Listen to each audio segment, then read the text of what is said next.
बहुपद के एक थ्योरी लिखा दी है। दूसरा थ्योरी ये समझो, बहुपद में हमेशा पूर्णांक, कौन सी पूर्णांक होना चाहिए? धनात्मक वाला होना चाहिए। पूर्णांक के दो भाई है, एक भाई है ऋणात्मक, एक है धनात्मक। तो धनात्मक वाला ही पावर। अब पूर्णांक वैसे भी पूर्णांक शुरू कहां से होता है? जीरो शुरू होता है। कहां से होता है? 0 1 2 3 4 डैश डैश डैश अनंत तक को ये क्या कहते हैं? पूर्णांक कहते हैं। ठीक है, और पूर्णांक का ही दूसरा रूप उठा के वहां डाल देंगे, उसे ही बहुपद कहते हैं। ठीक है ना, वेरिएबल मतलब जैसे x में पावर 0 हो गया तो इसका मतलब क्या हो गया? 1 हो गया, तो ये भी बहुपद है। ठीक है ना, और x + 1 हो गया तो ये भी बहुपद है। ठीक है ना, लेकिन ये वाला आ जाएगा तो क्या होगा? बहुपद नहीं है। और ऐसा एग्जाम्पल बिहार बोर्ड में ऐसा सवाल पूछे रहता है, बहुत सा ऐसा ऑब्जेक्टिव में दिया रहता है, बताओ ये बहुपद है कि नहीं है। ठीक है ना, निम्न में से कौन बहुपद है? याद रखो, इस तरह का बटा रूट के अंदर, ठीक है ना, वो सब बहुपद नहीं है। ठीक है, क्या है? ये सब बहुपद नहीं है। अब यहां पर देखो, इस बहुपद क्या, ये समझ में आ गया? बहुपद किसे कहते हैं? पूर्णांक के फॉर्मेट में जो भी रहता है उसे क्या कहते हैं? बहुपद कहते हैं। ठीक है ना, लेकिन माइनस में नहीं होना चाहिए। जैसे अगर मान लो x पर पावर -1 कर दिए तो दिख तो रहा है, अचर आ रहा है ना, अचर तो आ रहा है, लेकिन बहुपद है या नहीं है? बहुत बच्चा क्वेश्चन जो बड़ा मिस्टेक कर करता है। जैसे देखो 1/x + x कहता है एलसीएम लेंगे तो हो ही जाएगा ना बहुपद, हाँ कहता है ना, जबकि यहीं से यही सर्टिफाइड नहीं है। अरे एलसीएम यहाँ जरूरत नहीं है।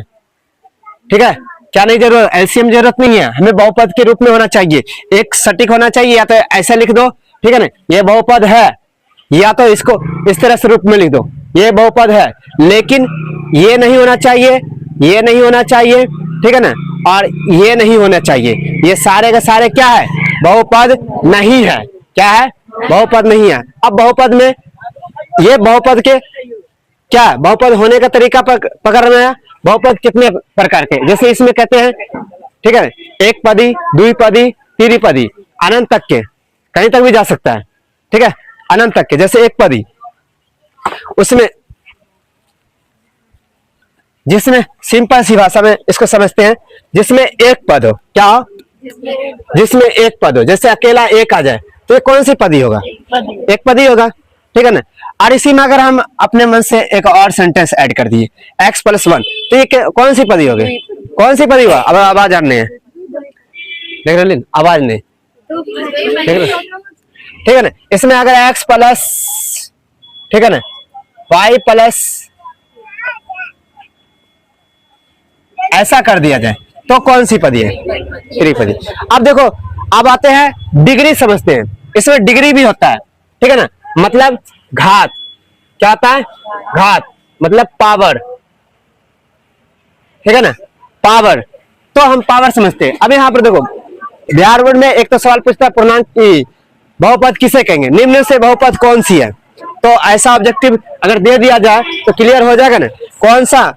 पहली बात तो याद रखना कि इस वाला अगर ऐसा दिख जाए और ऐसा दिख जाए या ऐसा दिख जाए, तो सबसे पहले तो ये तीन फॉर्मूला याद दिमाग में कर लो कि बटा में बहुपद होता है, इनवर्स में नहीं होता है, और रूट में नहीं होता है।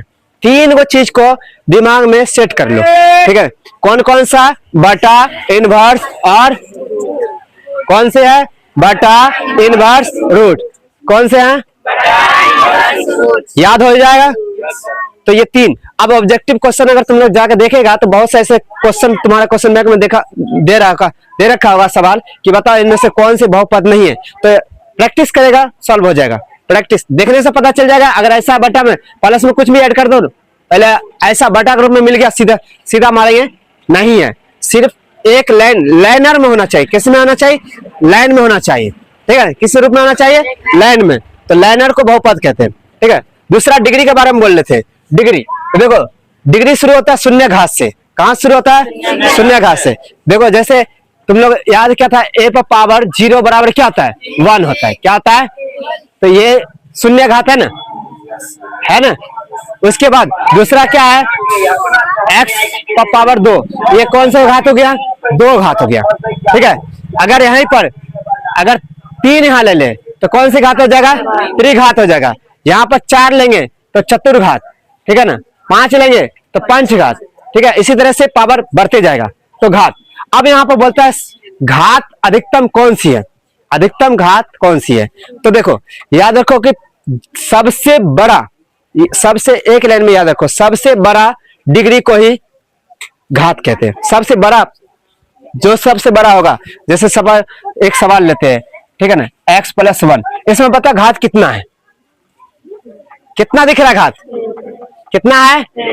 1 है। क्यों? क्योंकि पावर 1 छुपा रहता है, घात पावर 1 छुपा हुआ है, क्या है?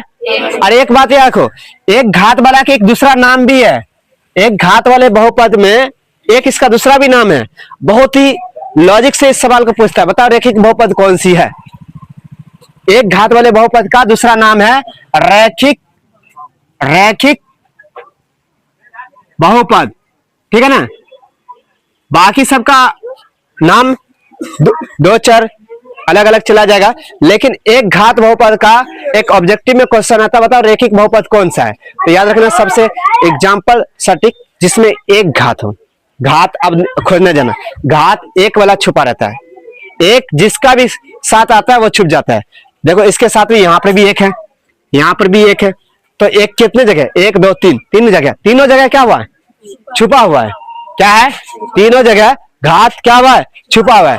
तो इस हिसाब से इसे कौन से बहुपद कहेंगे? रैखिक, आवाज नहीं, कौन सा बहुपद कहेंगे? ठीक है ना, याद रहेगा, ऑब्जेक्टिव के लिए याद रहेगा, हमेशा के लिए गांठ बांध लो। क्या हुआ? 2 क्वेश्चन तुम लोग का भी ऑब्जेक्टिव क्लियर हुआ, जबकि ये नम्मा का चैप्टर है और आ रहा है 10वां में सवाल। सोचेगा क्या 10वां वाला सोचेगा क्या कहां से आ रहा है? भाई नम्मा के चैप्टर में पूरे लाइन बाय लाइन क्लियर कर रखा है और 10वां में सवाल इसका ऑब्जेक्टिव करता है, ठीक है। तो हो गया। अब घात पकड़ने का सिंपल ट्रिक, जितना ज्यादा पावर वही घात होगा, ठीक है। तो एक सवाल देते हैं तुम लोग से, ठीक है, एक सवाल देते हैं, बताओ इसमें घात कितना है? कितना है? 3 है। क्यों? क्योंकि सबसे बड़ा पावर को ही हम घात कहेंगे। आप बताओ इसमें घात कितना है? 2। आप बताओ कितना है? 1। आप बताओ, ठीक है।